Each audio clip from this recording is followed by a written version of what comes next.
मैं जाऊंगा मित्रों, ये एक गीत है, क्रांति का गीत है, वीरता का गीत है।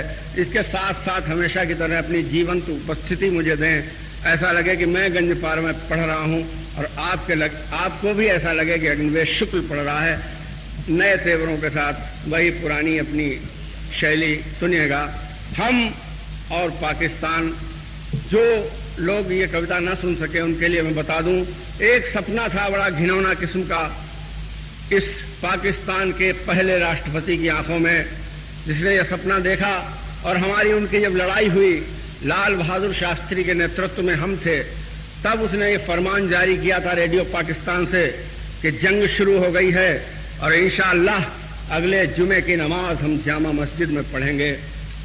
उस जंग का क्या अंजाम हुआ ये आप हम सब जानते हैं, लेकिन मुझे ऐसा लगता है कि उस ख्वाब को पीढ़ी दर पीढ़ी वहां के तानाशाह या वहां के लोकतांत्रिक शासक उस सपने की लाश को आज भी ढो रहे हैं। वो सपना देखने वालों के नाम, मेरे पड़ोसी, मेरे दुश्मन के नाम मेरा एक पैगाम है। कविता शुरू यहां से होती है कि हमारे देश का, हमारा और उनका चरित्र क्या है, इसमें मूलभूत अंतर क्या है। यहां से कविता शुरू होती है, सुनिएगा कि तुमने शीश टिका रखा है अमेरिका के जूते पर। तुमने शीश टिका रखा है अमेरिका के जूते पर। अरे हम तो जंग लड़ा करते हैं अपने ही बलबूते पर। तुमने शीश टिका रखा है अमेरिका के जूते पर और हम तो जंग लड़ा करते हैं अपने ही बलबूते पर। तो बेशक तुम परमाणु बमों की शैतानी ईजाद करो और हथियारों की भीख मांगकर दुनिया से फरियाद करो, लेकिन ये ताकत की गागर खंड खंड हो जाएगी। अरे भूले से भी फेंक न देना भारत की चट्टान पर। और जामा मस्जिद में नमाज पढ़ने का ख्वाब अगर देखा तो अब के तिरंगा लहरा देंगे पूरे पाकिस्तान पर। मित्रों,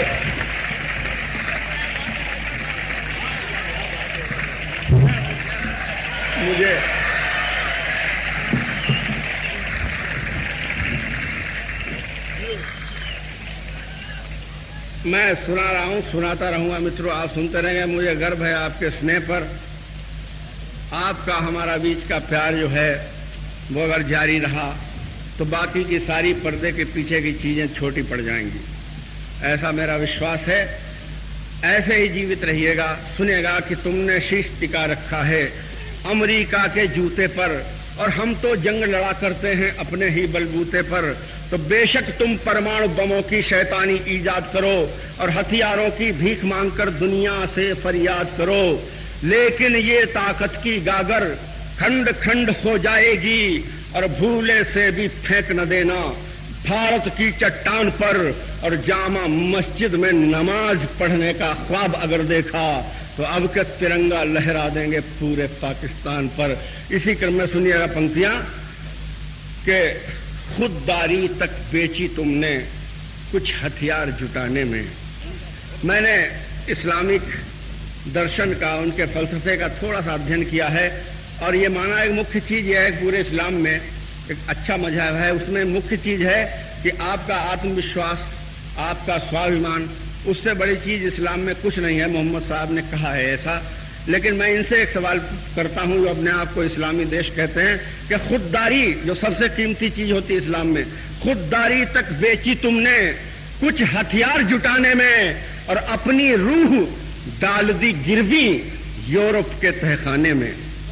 खुददारी तक बेची तुमने कुछ हथियार जुटाने में और अपनी रूह डाल दी गिरवी यूरोप के तहखाने में। और हम तो केवल यही सोचकर युद्ध भूमि में बढ़ते हैं कि सरहद पर हथियार नहीं, जांबाज सिपाही लड़ते हैं। और हम तो केवल यही सोचकर युद्ध भूमि में बढ़ते हैं कि सरहद पर हथियार नहीं, जांबाज सिपाही लड़ते हैं। तुम्हें गलत फहमी है अपने खैराती हथियारों पर। तुम्हें गलत फहमी है अपने खैराती हथियारों पर और हमें भरोसा अपनी सेना के हर एक जवान पर। और अब के तिरंगा लहरा देंगे पूरे पाकिस्तान पर।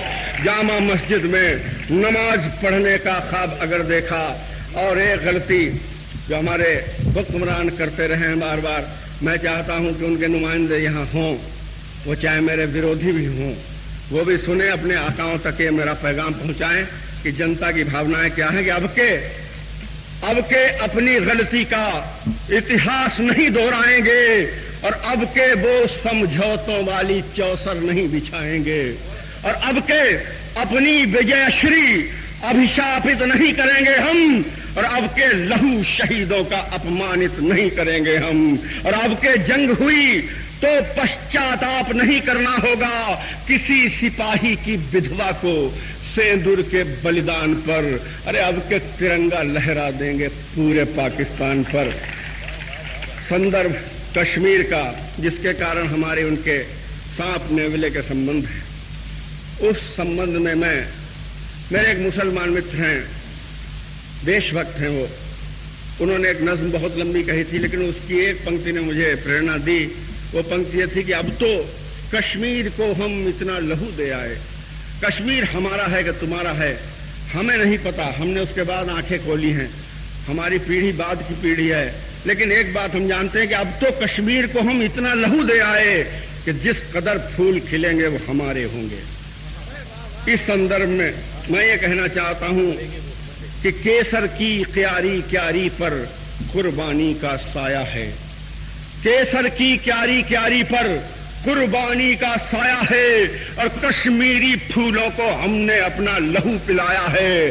तो इनकी सिमत आंख मत करना, इसमें जोखिम जान का है और इनकी तरफ पांव मत धरना, ये रास्ता शमशान का है। इनकी सिमत आंख मत करना, इसमें जोखिम जान का है और इनकी तरफ पांव मत धरना, ये रास्ता शमशान का है। कि तेज कैंचियां लिए हुए हम घात लगाए बैठे हैं और पर निकले तो चले ना आना सरहद पार उड़ान पर और अब के तिरंगा लहरा देंगे पूरे पाकिस्तान पर।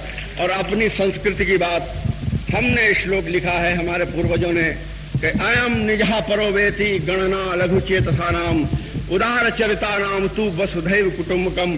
पूरी वसुधा को कुटुंब के रूप में देखने की कल्पना हमारे महर्षि पूर्वजों की रही है और गौतम बुद्ध को जन्म इस धरती ने दिया था।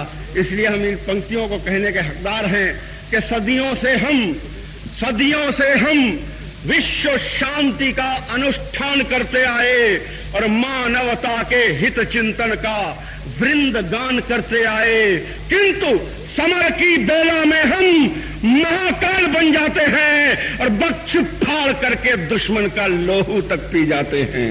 किंतु समर की बेला में हम महाकाल बन जाते हैं और बख्श फाड़ करके दुश्मन का लोहू तक पी जाते हैं। तो 17 बार क्षमा करने की परंपरा हम छोड़ चुके और अब न रहम की आस लगाना शब्द बेद चौहान पर और अब के तिरंगा लहरा देंगे पूरे पाकिस्तान पर। और कविता की वो अंतिम पंक्तियां सुने, शायद ये सबसे ज्यादा बुरी लगी हों। मैंने कहा था कि मैं एक युद्धवादी कवि के आरोप से ग्रस्त हूं, लेकिन इस संदर्भ में तो मैं मानता हूं मैं युद्धवादी हूं। मैं पाकिस्तान और हिंदुस्तान के अच्छे संबंध कभी नहीं चाहता, लेकिन उसके पीछे एक तर्क है। वो तर्क क्या है? युद्ध के बिना वो सपना सच नहीं हो सकता। करो युद्ध, हम आह्वान करते हैं, करो युद्ध, हम भी अखंड भारत का सपना सच कर लें। करो युद्ध, हम भी अखंड भारत का सपना सच कर लें और सिंध नदी के पावन जल से श्रद्धा की अंजलि भर लें। और करो युद्ध, हम तुम्हें तुम्हारे ही शोणित में नहलाएं और भारत माता को लौटा दें उसकी असली सीमाएं। और करो युद्ध, इतिहास तुम्हारा इतना गहरे दफन करे कि कुत्ते तक पेशाब करेंगे जिन्ना की पहचान पर और अब के तिरंगा लहरा देंगे। करो युद्ध, करो युद्ध, हम भी अखंड भारत का सपना सच कर लें और सिंध नदी के पावन जल से श्रद्धा की अंजलि भर लें। करो युद्ध, हम तुम्हें तुम्हारे ही शोणित में नहलाएं, भारत माता को लौटा दें उसकी असली सीमाएं। करो युद्ध, इतिहास तुम्हारा इतना गहरे दफन करें कि कुत्ते तक पेशाब करेंगे जिन्ना की पहचान पर। अरे अब के तिरंगा लहराएगा पूरे पाकिस्तान पर।